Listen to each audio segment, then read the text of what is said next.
Good morning and welcome to Unit 5 in Communicating for Organizational Effectiveness. In this unit, we'll cover chapters 15, 16, and 17. So here are some learning objectives or some goals, concepts that we're going to talk about from Unit 15.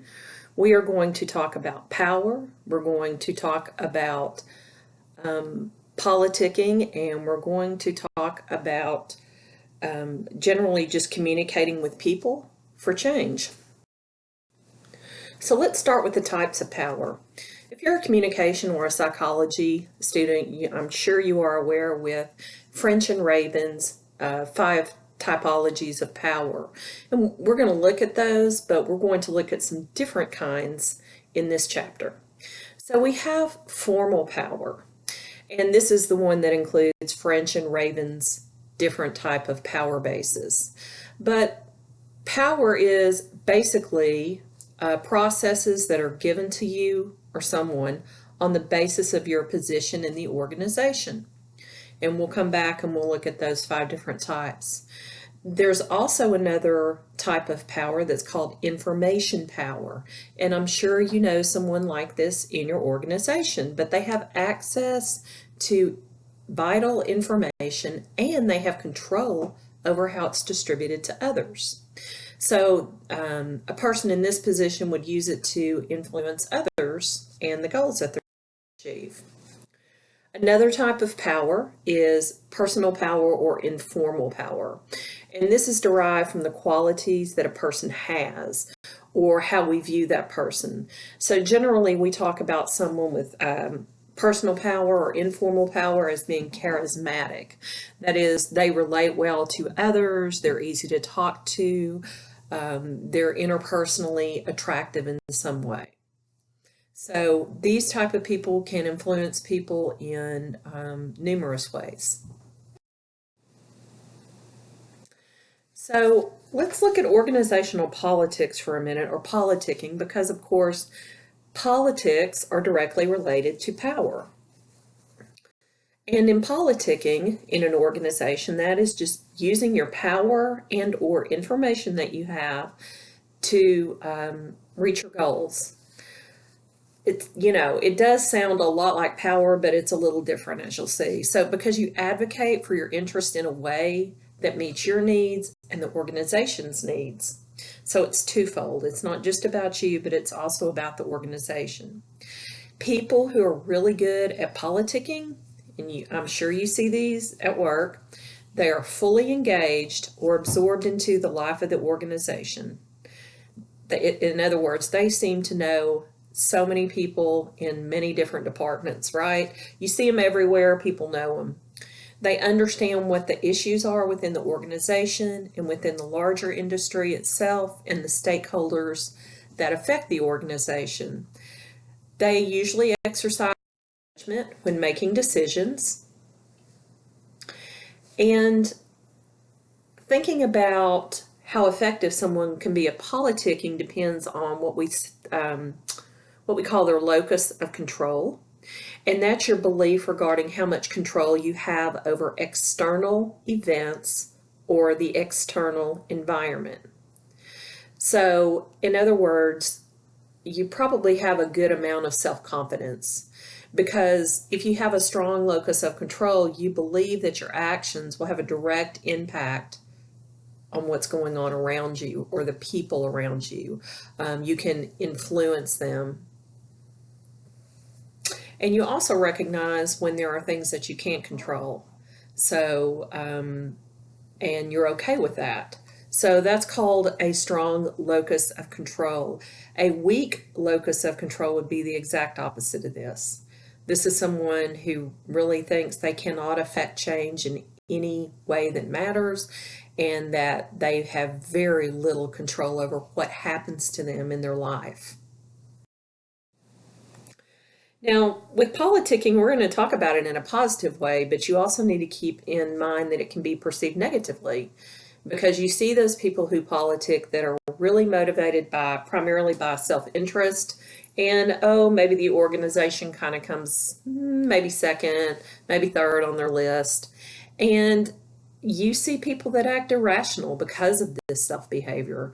So there can be a negative side to Let's look at this chart. This is figure 15.3 from your book. And in it, this just demonstrates the cycle of how to effectively politic or politic for change. So it starts with the first step of analyzing yourself.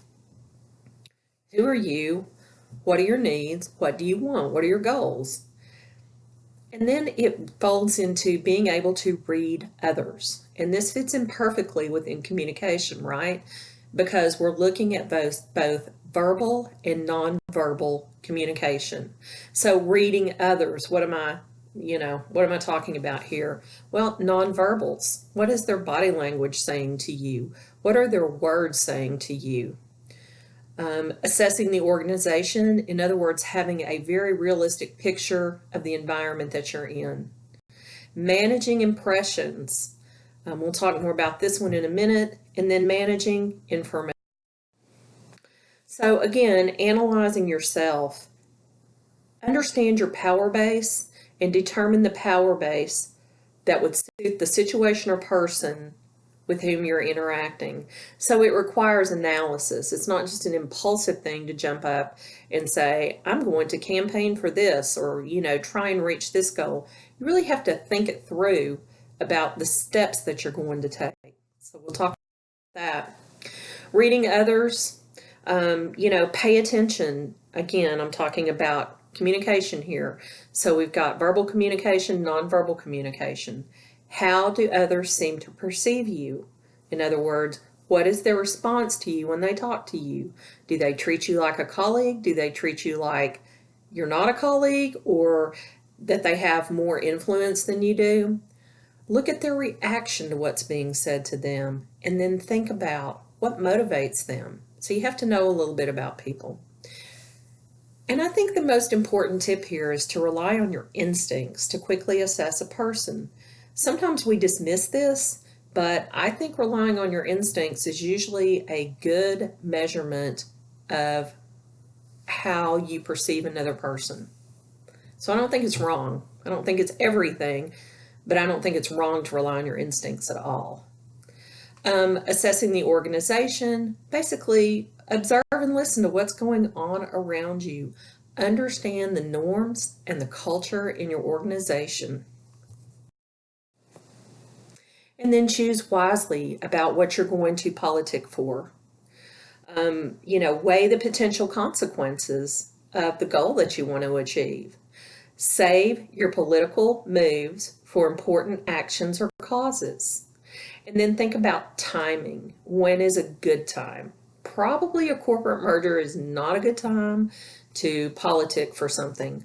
So again, this is not impulsive. This is wise and strategic planning. So there are several different types of politicking strategies, and we see bridging, negotiating, and asserting here. Bridging is simply working to develop relationships with other people that will back you up.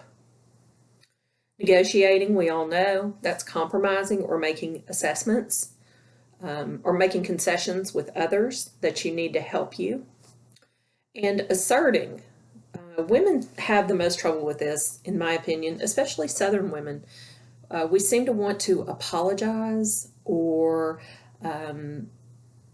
not really assert ourselves straightforwardly when we make a request or present our ideas. So without all that apology language, you just simply present your ideas in a straightforward and professional manner. You say what you want. You don't apologize for it. You don't say, excuse me. You just state your ideas in a straightforward and professional manner. You engage your audience. Be interesting, but at the same time, you also have to be interested in what's going on with other people. What are their ideas and their perspectives? And be as authentic as you can. Don't be fake. Don't try and achieve your goals by being fake. Be authentic for what you want. And don't be afraid to ask for favors. I think about this when I worked in a corporate environment. I ask people for favors all the time and I always help them back. So you have to reciprocate and be there when the favor is called in for you. And of course, that gives you it gives you more confidence and more credibility. You can also convince with logic. You can manage up. In other words, you can explain how your ideas will benefit the organization or how they will benefit your boss and the company. The other piece of information off of that flow chart we saw a few slides back is impression management. Now think about this, especially when you're going for a job interview or you're talking to a professor at school or someone new. You want to portray yourself in the most positive light, correct? So you may think about, how am I dressed? Am I dressed appropriately for this situation? How am I coming across? Am I coming across straightforward, assertively? How am I coming across? So we're always managing our impression in front of other people. It's also called face management, if you're familiar with that communication theory. About how we manage different aspects of ourselves or our faces in front of other people. So this would be like front stage face management, where we're trying to influence others by the way that we are being. Information management. This is where we obtain useful information and we use it to our advantage, basically. Again, there's nothing shady about any of this. It's just about strategic communication. And with information managers, effective managers are those who understand the importance of information and know how to access, sift through, store, and use information to their advantage, their employees' advantage, their department advantage. So here I am. I've touched on shadiness, right? But now I'm talking about ethical issues, because you can really, you can politic for good reason, and that's what we want. We want to be honest and we want to be sincere.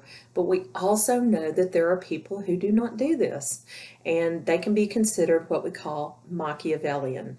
And if you're familiar with Machiavelli's book, The Prince, or I know there's a rap artist that has an old album named Machiavelli, and I can't think of who it is. But this is a person who does things for personal gain and believes that the end justifies the mean. And it doesn't matter how you get to that mean. If you manipulate, you run over people, it doesn't matter. It's Machiavellian, or it's pretty evil. So you don't want to be that way, right? All right, so we've looked a little bit at politicking. We've looked at some strategic communication there that's involved. And we're going to continue to look at strategic communication as we talk about networking and mentoring. So in this chapter, we're going to talk about how to reach out and connect with others, how to work a room, and some strategies for overcoming your reluctance when you're networking. We're also going to talk about how to build a network of mentors and develop effective relationships with other people in your network. So networking is just simply building and nurturing a professional and personal relationship so that you create this chain of contacts and support.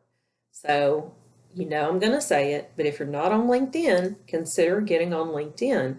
Because not only do you connect with people who are helpful to you in your career goals, but you can connect to secondary people who are friends of friends who may be able to help you.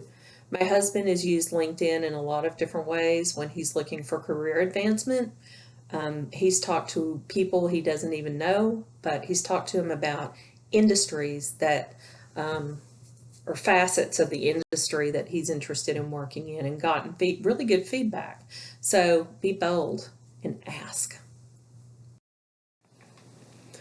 So networking requires that you build rapport with other people, and that you communicate and you find common interests and need. So it's not just about a monologue where you tell somebody about everything you want, but it's actually a dialogue, two-way communication. This is what I'm, basically it's this is what I'm doing. What are you doing? Then third, how can we help each other? And the secondary contacts I just mentioned, the largest part of your personal network may consist of those secondary contacts, a friend of a friend or a colleague of a friend, right? This brings us to social capital, which is one of my favorite topics.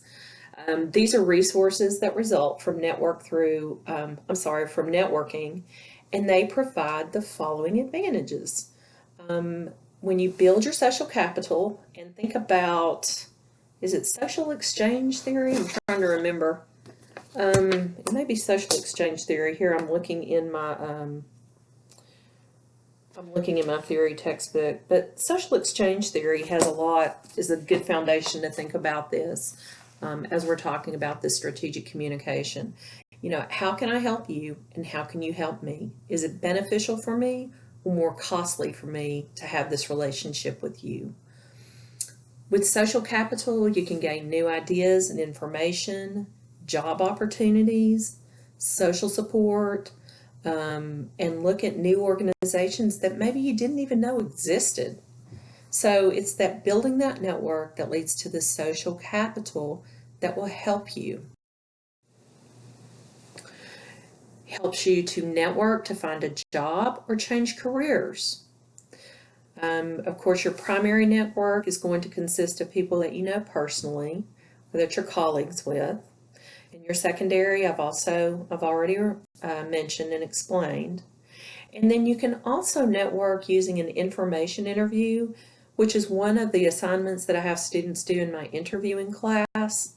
And you interview people about their careers and jobs in order to learn what you need to move forward in that career field. So it's simply information finding. So other uses of network, you can find different people to hire for your organization. Maybe it helps you look at new solutions to organizational needs. And then there's also the concept of reverse networking, and that's inviting a potential candidate to accept a job offer that's based on a recommendation from a friend. Maybe some of you have gotten jobs in organizations through reverse networking, but it's also a very useful tool because if you are in charge of hiring, then you're meeting people, and maybe you meet someone who would be a perfect fit for a job in your organization. Reverse networking. So, thinking about how do you go about networking? I mean, you don't just, again, this is not an impulsive act. This is something that you think about and analyze and plan. So, are you self-oriented? You look at a situation for potential customers or clients. Can you do you direct yourself, or are you other-oriented, where you identify people who need to be connected with the others, or where it would be beneficial to be connected with? And of course, there are barriers to networking, right? Because not every day do we feel like, or after work or whatever invitation we have, networking. It does take time and it takes motivation, but so does building friendships and relationships. So consider networking in that same area. But if you're shy or introverted, and you really need to network for a different job, then you have to work at overcoming that in some way. Another barrier is a lack of self-esteem or confidence, or the discomfort in telling others about yourself, about your skills or talents. For some people, this feels too much like bragging, but it's not. How do people know about you unless you have an opportunity to have that dialogue and talk about your skills and talents? Maybe there's difficulty in asking others for favors, or you're concerned about sharing information. So in order to overcome some of these barriers, think about your current network. Identify people you already know and, connect with them on LinkedIn or in a database you have. Expand your database into those secondary contact people, because being diverse in your approach and being bold in your approach can help you build a bigger and better network. Nurture the relationships. Again, here we go. You have to commit to spending some time to getting to know people or connecting with them in some way, whether that's in, a meet and greet, whatever it is, a corporate opportunity, whatever it is after work, but you have to commit some time to networking. It will not just come to. Now think about, you've made contact with people in your network and you're going to set up a meeting with someone. They've agreed to it. Think about what you're going to do before that meeting. So research the person that you will be meeting. You can read their LinkedIn profile. Maybe they're on Facebook. Learn more about the company that you might share connections with or other people that you share connections with. Think to yourself, what do I want to gain from this networking meeting? And maybe set, a couple of goals to achieve. It doesn't have to be anything huge, but you really do need to have in mind what your end goal is for setting the networking meeting. Think about small talk, and this really goes into scripting, because think about how you'll talk to the person. And sometimes that's I know it sounds weird and awkward to say that, but it really helps to script or kind of write out what you think you're going to say and practice. So during a networking meeting, this one's my favorite, the third bullet point: refrain from praising, fawning, self-deprecation, flirting, or cuteness. None of that is professional. So, don't over compliment the person or thank them constantly for meeting with you. I mean, it's fine to thank them once, but don't do it over and over like, you're being a groupie, right? Focus completely on the other person, what they're talking about and what their needs are. Verify and confirm how to pronounce their name or how to spell their name. There's nothing worse, right? I mean, maybe you have a name that's spelled differently from, let's say, quote, the mainstream way to spell it. And it's very frustrating when people either mispronounce your name or misspell your name. Respect the other's time. If you said you were going to meet for 15 minutes after work, then respect that time. Ask for a business card or some kind of, e-link or electronic connection, so that you have that person's information. And then always, as you're verbally communicating, be checking for those nonverbal cues as well. If a person seems rushed, in a hurry, let them go. It's hard to concentrate when you feel that way, right? But if they seem very engaged, they're making lots of eye contact, they're listening, then go with that. So after you meet with somebody, write down some notes about what you thought. Follow up with a thank you note. That is never out of style, you guys. Never out of style. Follow through on anything you said you would do. And then you can kind of touch base with them when you followed their advice, maybe, or achieved a goal that they helped you shape or attain. So saying thank you and being courteous, always a good step.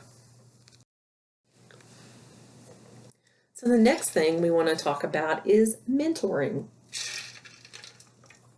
This word has been thrown around a lot, but mentoring is usually a higher ranking employee who has advanced organizational experience, who helps guide and provide support to another person who is called a protege. And the protege is a lower ranking employee who seeks to gain knowledge and skills from the mentor to help in career development. So this is a form of networking, but it's specifically usually between two people.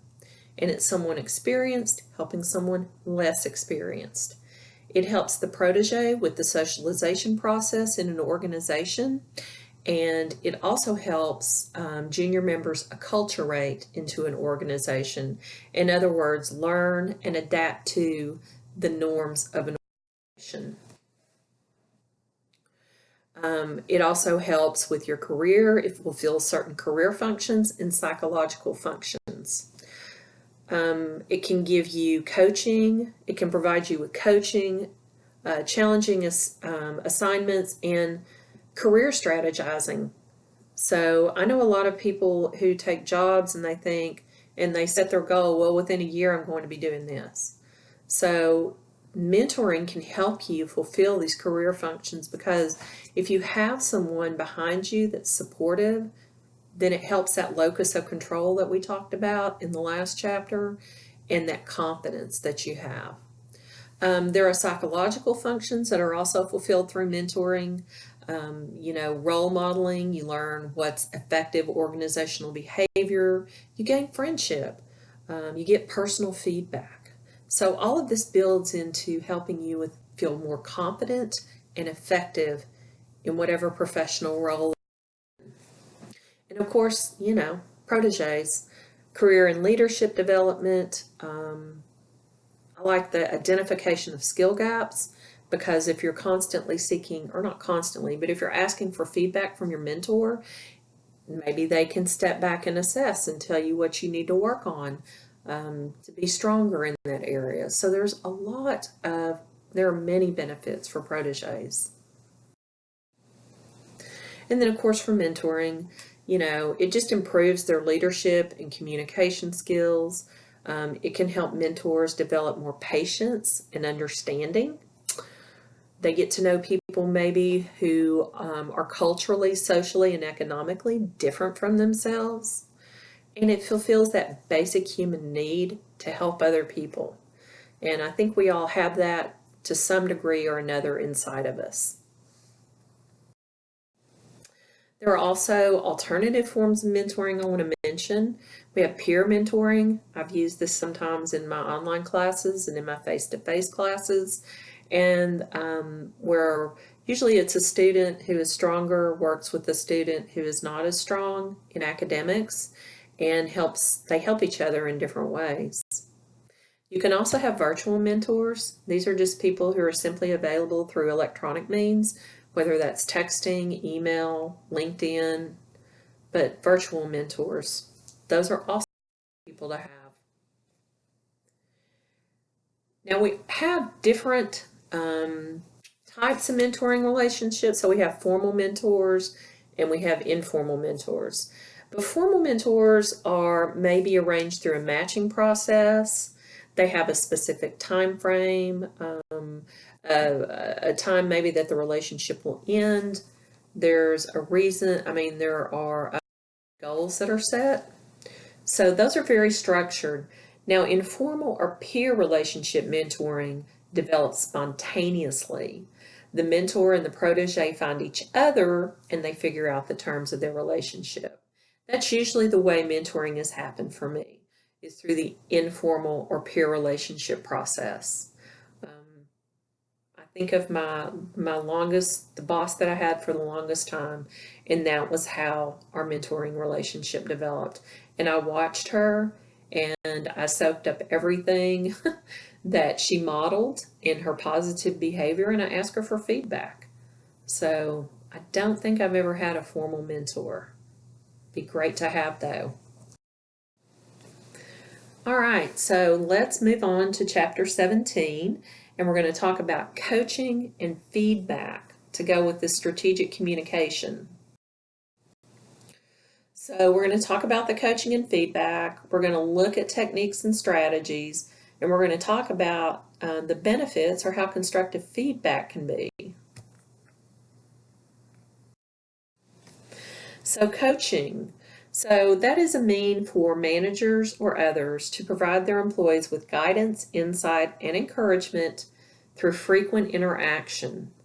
And this helps to improve work performance. It is a continual process, and it communicates a specific set of beliefs, values, and vision of the organization. So it's an individual in a management position who is helping another employee improve work performance based on their context or their organizational setting. It enables goal setting and action steps to improve. So coaching, it helps people overcome personal obstacles to their success. So you see how it's different from networking. It improves team communication. It can help manage conflict. It enables people to feel like they're included and part of the organization. So there are many to it. Now, effective coaches, not everybody can be an effective coach, right? I mean, if you've ever had someone that thought they were and really they weren't, then you know what I'm talking about here. But a coach really wants to bring out the best in another person and in their work performance.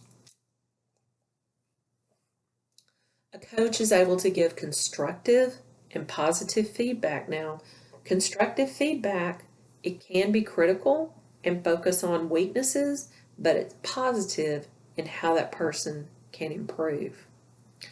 An effective coach is honest, they're trustworthy, they have good communication skills, and the one here on the list that I like is personal level of caring. They also have a high level of accountability with the other person to help them. This is, let's see, this is figure 17.1 from your book. And I like it because it talks about how coaches evolve with another person.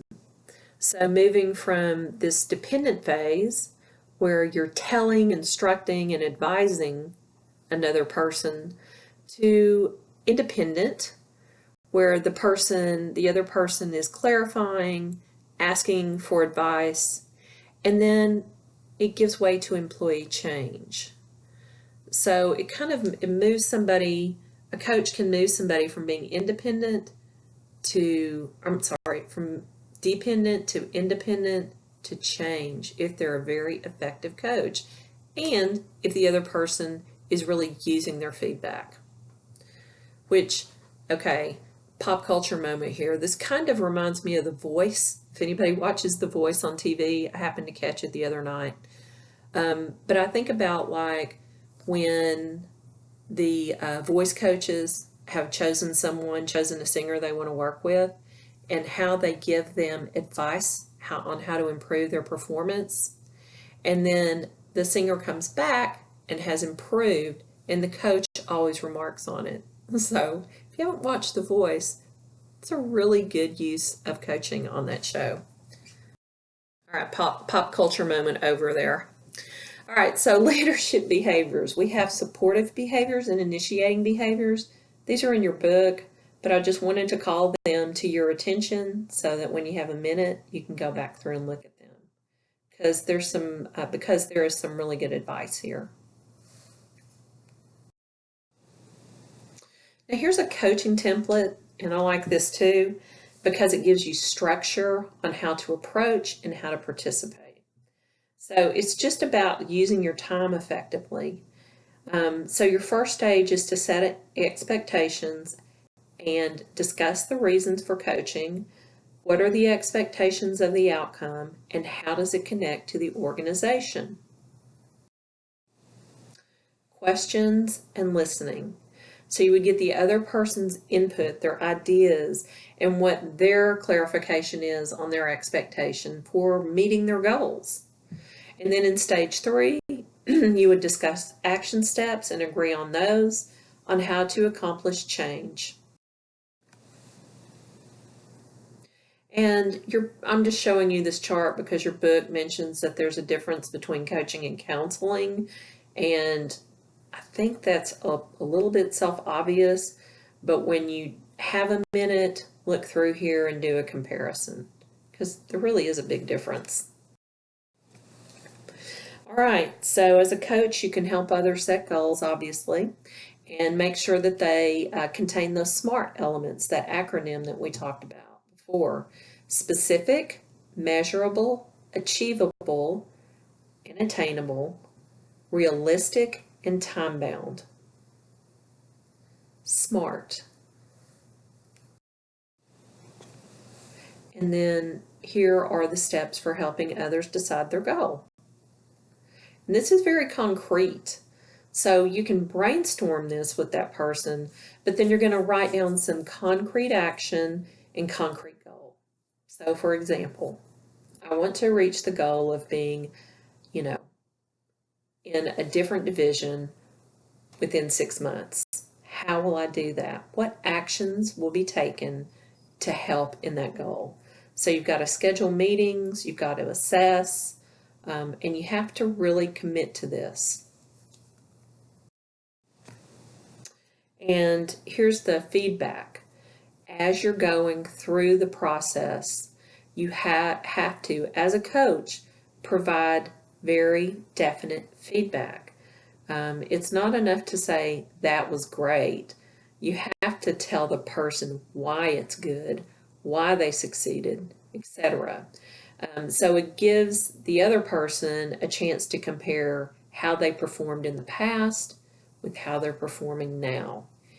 Feedback also needs to be non-judgmental, so words really matter. It's not helpful to use the phrasing, you did not do so-and-so, because then that feels like a blame or attack statement. So you have to think as a coach how you're going to provide that feedback. And then this chart is also in the book. It illustrates the benefits of giving, getting, and asking for feedback. Because it's just as important to ask for feedback as it is to get feedback. So if you feel like you're progressing in some way, then you need to ask for feedback. Hey, coach, do you see that I'm progressing? If not, how can I improve? All right, characteristics of effective feedback. This is just a chart that we're going to talk about. So again, it's specific, it's non-personal, so you're directing the feedback at the behavior, not the person. It's work-related, you're only focusing on those behaviors that are related to work and work. It's documentable, so it's based on facts of things that have happened. It is descriptive, again, as I mentioned. You say something's good, but what specifically did the person do that you thought was good? You describe the behavior, you don't evaluate it. It's timely, so if it needs to be given promptly, then do it. Don't set it aside and do it much later. Its feedback is also given frequently, and it's purposeful in that it only focuses on one or two things. So you don't want to give someone you're coaching like feedback that touches on 4 or 5 or 6 areas. It's easier and less overwhelming for someone to focus on 1 or 2 things at a time to change or to reach for. It's constructive. It should be shared in a private setting, and it's interactive. It's a two-way communication, and it is a dialogue, not a monologue. Before you give feedback, think about it. What are you going to say? What are you going to focus on? So you might want to write a short outline of the points that you're going to hit. That goes with preparing the script. You want to pay attention to nonverbal cues during the feedback session, and you want to clarify your expectations and specify what the next steps are, but you can only do that in consultation with the other person who is engaged. On the receiving end of the feedback, you have to demonstrate a willingness to be open to hearing feedback, trying to understand the speaker's point of view, attempting to be objective and not taking things personal, and then asking for clarification if you need it. And then something that I always do is to summarize at the end. Did I hit the main points? And these are my action steps. This is what I'm doing next. But it is hard to sit and receive feedback, even if it's highly constructive. So you have to really work at being objective, and you have to work at your own body language as well. Some other tips for feedback is keep an ongoing folder about goals that you've met, goals that you want to meet, and maybe how you got there, the steps, the good things, the things that needed to be worked on, so you can evaluate yourself. Like a journal almost, but it doesn't have